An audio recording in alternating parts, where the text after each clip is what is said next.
আসসালামু আলাইকুম রহমতুল্লাহ বারাকাতু।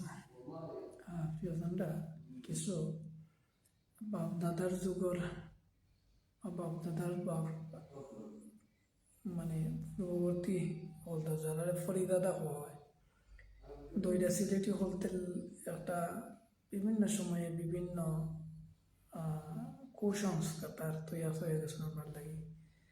অনেক সময় বিশেষ করে ফুরির বাপর মরার আগে মানে ফাত্তি হয়ে যায়, 40 হয়ে যায়। মানে এই যে রমজান মাস তো গুরুত্বপূর্ণ একটা মাস হয়েছে, কিন্তু এই মাসে এমন কিছু কুসংস্কার মানে যেটা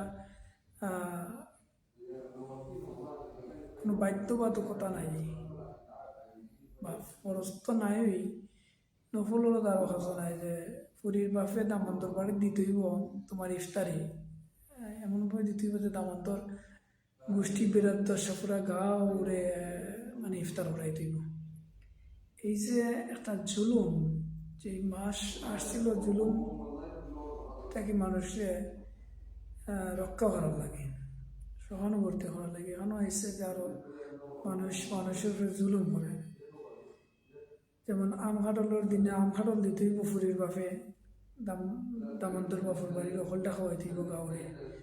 এই যে বিভিন্ন স্তরে স্তরে মানে ফুরি জন্ম দেওয়া নাই, মানে ফুরি জন্ম দেওয়ার মানে হলে জিতটা বাপ মরি যাওয়া আগে তেলে তিলে এই অবস্থা। আস্তাগফিরুল্লাহ। আমার প্রিয়জনরা যারা আমার এই ভিডিওগুলো দেখেন, সিলেটের হইলাম, এই ধরনের কুসংস্কৃতি থেকে আমরা যেন বাইর হই, এটা ফরজ নাই। হ্যাঁ, আল্লাহ রসুল মানে হাদিসে কইছেন যে তুমি তোমার সামর্থ্য যদি একবারও থাকে না, কিছু লেমনের পানিদের মানুষ ইফতার করাও, এতে আল্লাহ যিনি ইফতার করবেন তার সবকে তুমি পাইবেন। এটা একটা উৎসাহ ধারণ করে করবেন। এর জন্য এইটা বলেন নাই যে ফুরির জন্ম দেওয়ার ফুরির বাপে ইয়া দামান্তর বাড়ি হলটা খাওয়াইতে। যদি আমরা এই সংস্কৃতির যুক্তিতে হই, তাহলে ফুরির বাফর যদি খাওয়ায় ফুয়ার বাফর বাড়ির মানে দামান্তর বাড়ির হয়তো দামান্তে সেখানে ওর বাড়ি এমন কোনো ইতিহাস আছে? ফুরি যারা তো আমার বললেন যে দামান্দে বা দামান্তর বাফে বিয়াই বাড়ি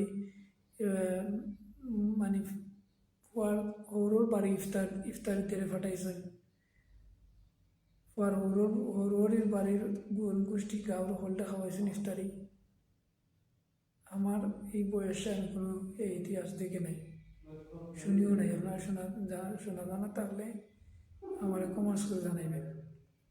আল্লাহর কাছে এই কুসংস্কৃতি থেকে আমরা উদ্ধার হই, এটা বরঞ্চ নেকের চাইতে গুণা হবে। একজন মানুষ মানে লোক লজ্জার কারণে সমাজের রীতিনীতির ফতারে মানে ইচ্ছার বাইরে মান্য নেওয়া লেগনার সময় দেখা যায় যে ঋণ করি খরচ করি এমনকি শুট করিয়ে নিয়েও ফুরির বাড়ি মানে দামান্ত বাড়ি ইফতারি দেওয়া পাঠাইতে হয়। আউযুবিল্লাহি মিনাশ শাইতানির রাজিম।